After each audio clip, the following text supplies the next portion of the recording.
మీ ఎలాంటి వ్యాపార ప్రకటనలకైనా వెంటనే మా ఛానల్ సంప్రదించండి. ఓం శ్రీ గురుభ్యో నమ.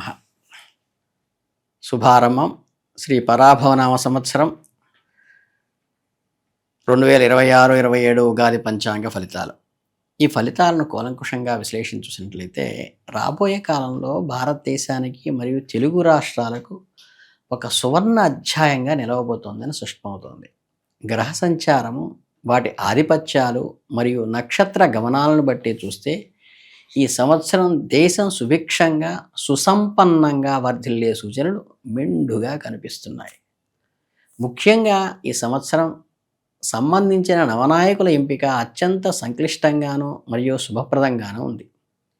దేవగురు బృహస్పతి ఈ సంవత్సరం రాజుగా పగ్గాలు చేపట్టడం కాకుండా నీరసాధిపతిగా కూడా బాధ్యతలు నిర్వర్తించటము, అదే సమయంలో ధైర్య సాహసాలకు ప్రత్యేకమైన కుజుడు మంత్రిగా వ్యవహరించటము అనేది పరిపాలన దక్షతకు, ధార్మిక చింతనకు కూడా అద్దం పడుతోంది. నవనాయకులలో 7 కీలకమైన ఆధిపత్యాలు శుభగ్రహాలకు దక్కటము, కేవలం 2 ఆధిపత్యాలు మాత్రమే పాపగ్రహాలకు వెళ్ళటం అనేది అరుదైన మరియు అత్యంత అనుకూలమైన పరిణామం. దీని సానుకూల ప్రభావం దేశ పరిపాలన పైన స్పష్టంగా కనిపిస్తుంది. పాలకులు అత్యంత విఘ్నతతోనూ ధర్మబద్ధంగానూ వ్యవహరిస్తారు. గతంలో ఎన్నడూ లేని విధంగా ప్రభుత్వాలు ప్రవేశపెట్టే సంక్షేమ పథకాలు దళారీ వ్యవస్థ ప్రమేయం లేకుండా, ఎటువంటి అవినీతికి తావు లేకుండా నేరుగా లబ్ధిదారులకు చేకూరుతాయి. దీనివల్ల సామాన్యుడి జీవన ప్రక్రియ మెరుగుపడుతుంది. ప్రజలు సంతోషంగా ఉంటారు. పరిపాలనలో పారదర్శకత పెరిగి ప్రజలకు ప్రభుత్వంపై విశ్వాసం రెట్టింపు అయ్యే సూచనలు కనిపిస్తున్నాయి. దేశ ఆర్థిక వ్యవస్థ విషయానికి వస్తే అన్ని రంగాల అభివృద్ధి పదంలో శరవేగంగా దూసుకుపోతాయి. ముఖ్యంగా పారిశ్రామిక రంగం ఊపందుకుంటుంది.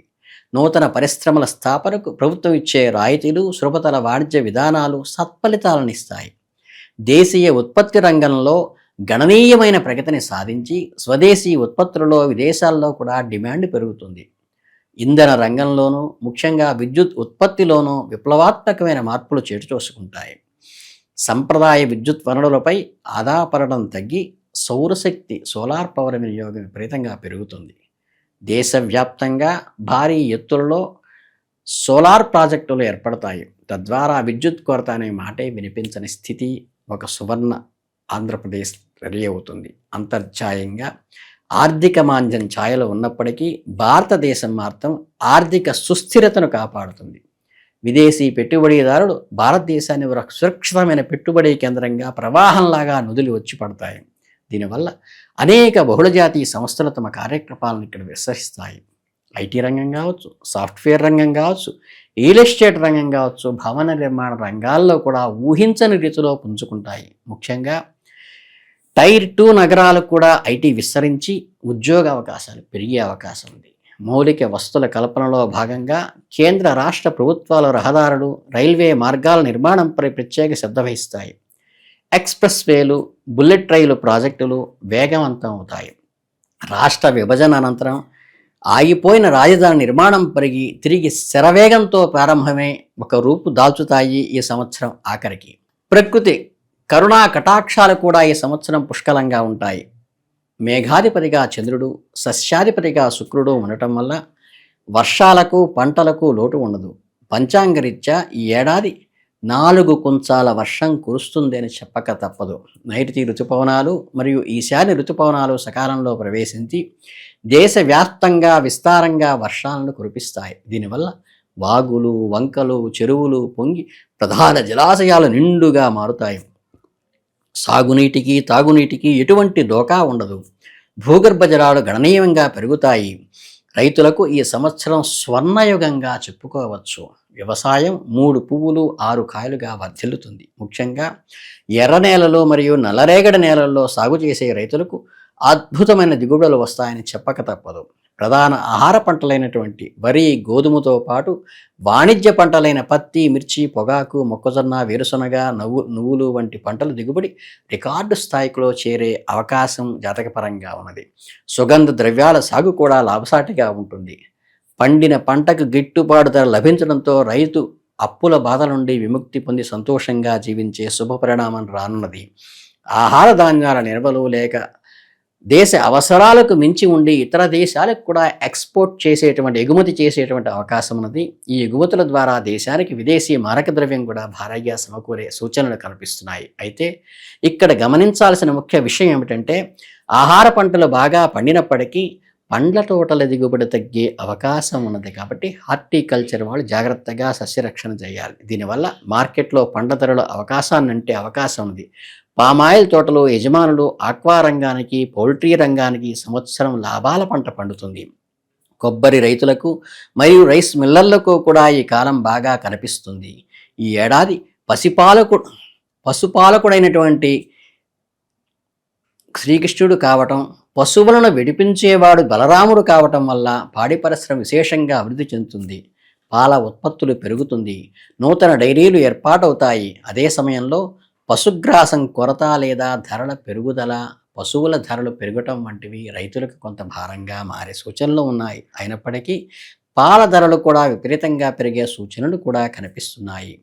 దేశ రక్షణ వ్యవస్థ మరియు అంతర్జాతీయ సంబంధాల విషయానికి వస్తే, ప్రపంచ వేదికపై భారతదేశం ఒక శక్తివంతమైన దేశంగా అవతరించే శుభపరిణామం రానున్నది. మన దేశం యొక్క కీర్తి ప్రతిష్టలు నలుదిశలా వ్యాపిస్తాయి. అంతరిక్ష పరిశోధనా రంగంలో భారతీయ శాస్త్రవేత్తలు సాధించే విజయాలు అద్భుతంగా ఉంటాయి. ఇస్రో విజయకేతం ఎగరేస్తుంది. కొత్త రాకెట్ ప్రయోగాల విజయవంతమే ప్రపంచ దేశాలు మన వైపు చూసేలా చేస్తాయి. అయితే సరిహద్దుల విషయానికి వస్తే కొంత ఆందోళనకరమైన వాతావరణమే ఉంటుందని సూచనపాయంగా చెప్పక తప్పదు. పొరుగు దేశాల ఉద్రిక్తత పెరిగి యుద్ధ వాతావరణం నెలకొనే ప్రమాదం ఉంది. పశ్చిమ ఆసియా దేశాల్లో యుద్ధ మేఘాలు కమ్ముకుంటాయి. అవి అనివార్యంగా మారవచ్చు. అయినప్పటికీ మన సైన్యం శత్రువుల ఎత్తుగడను చిత్తు చేసి సమర్థవంతంగా తిప్పికొట్టి విజయం సాధించేటువంటి దమ్ము మన దేశానికి ఉన్నది. దేశ భద్రత విషయంలో ప్రభుత్వం రాజీ పడకుండా కఠిన నిర్ణయాలు తీసుకునే అవకాశం ఉన్నది. రాజకీయంగా చూస్తే దేశంలో మరియు రాష్ట్రంలో కీలకమైన అధికార మార్పులు సంభవించే సూచనలు బలంగా సూచన మాత్రంగా ఉన్నాయి. ప్రజల తూర్పు ఆశ్చర్యకరంగా ఉండవచ్చు. ప్రకృతి వైపరీత్యాల పరంగా చూస్తే ఈ సంవత్సరం మిశ్రమ ఫలితాలు ఉంటాయి. వర్షాలు బాగా కురిసినప్పటికీ పిడుగులు పడే ప్రమాదం ఎక్కువగా ఉందని పంచాంగం హెచ్చరిస్తోంది. కొండ ప్రాంతాల్లో కొండ చర్యల్లో విసిగిపడినట్టే రవాణా వ్యవస్థకు తీవ్ర అంతరాయం కలిగే సూచనలు కనిపిస్తున్నాయి. అల్పపీడనాలు, వాయుగుండాల ప్రభావంతో గాలితో కూడిన భారీ వర్షాలు కురిసి మహానగరాలు నిటమునిగే పరిస్థితి ఏర్పడవచ్చు. అంటే అర్బన్ ఫ్లడ్స్ అన్నమాట. వేసవి కాలంలో ఉష్ణోగ్రతలు రికార్డు స్థాయిలో నమోదవుతాయి. భానుడి ప్రతాపానికి ముఖ్యంగా ఉత్తరాది రాష్ట్రాల్లో ప్రజలు అల్లాడిపోయే అవకాశం సూచన కనిపిస్తోంది. వడగాల్పుల తీవ్రత అధికంగా ఉంటుంది. అయితే ఉపశమనంగా చైత్రమాసంలో తొలకరి జల్లులు పలకరించి నేలను చల్లబరుస్తాయి. ఈ పరాభవనామ సంవత్సరంలో అత్యంత ముఖ్యంగా గమనించాల్సిన మరియు అప్రమత్తంగా ఉండవలసిన సమయం ఒకటి ఉన్నది.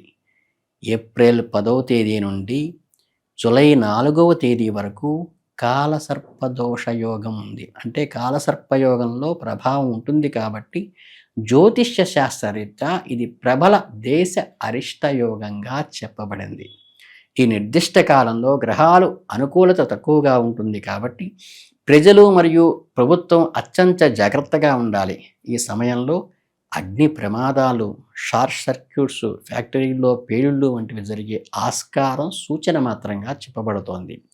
వాయు సంబంధిత ప్రమాదాలు, విమాన ప్రమాదాలు, విమానయానంలో సాంకేతిక లోపాలు తలెత్తవచ్చు. రోడ్డు ప్రమాదాలు, వాహన ప్రమాదాలు ఎక్కువయ్యే సూచనలు ఉన్నాయి. కాబట్టి ప్రయాణాల్లో జాగ్రత్త అవసరం. అంతర్జాతీయంగా చూస్తే ఈ సమయంలో కొన్ని విదేశాల్లో భారీ భూకంపాలు సంభవించే ప్రమాదం కూడా సూచిస్తోంది. పశ్చిమ దేశాల్లో తీవ్రమైన తుఫానులు, వరదలు వంటి ప్రకృతి వైపరీత్యాలు సంభవించవచ్చు. మన దేశానికి ప్రకృతి పరంగా పెను ముప్పు లేనప్పటికీ రాజకీయంగా ఈ సమయంలో కొన్ని ఇబ్బందులు, అనిశ్చిత, అల్లర్లు లేక ప్రజా ఆందోళన తలెత్తే అవకాశం ఉన్నది. పాలకులు తీసుకునే కొన్ని నిర్ణయాలు వివాదాస్పదంగా మారవచ్చు. అయితే దైవబలము, గురుబలము తోడుగా ఉండటం వల్ల ఈ గండాల నుండి దేశం త్వరగా బయటపడుతుంది. మొత్తంగా విశ్లేషిస్తే ఈ పరాభవనామ సంవత్సరం చిన్న చిన్న ఆటంకాలు, స్వల్పకాలిక ఇబ్బందులు మినహాయిస్తే దేశానికి సిరి సంపదలకు, విజయాలకు, కీర్తికి చేరే విధంగా ఉన్నది ఈ సంవత్సరం. ప్రజలు ధర్మబద్ధంగా జీవిస్తూ దైవారాధన చేయటం ద్వారా శుభ ఫలితాలు మరింత పొందవచ్చని గ్రహగతులు సూచిస్తున్నాయి.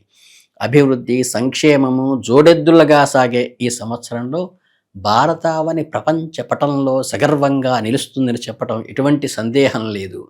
అందరికీ శుభాభినందనలు. జై హింద్.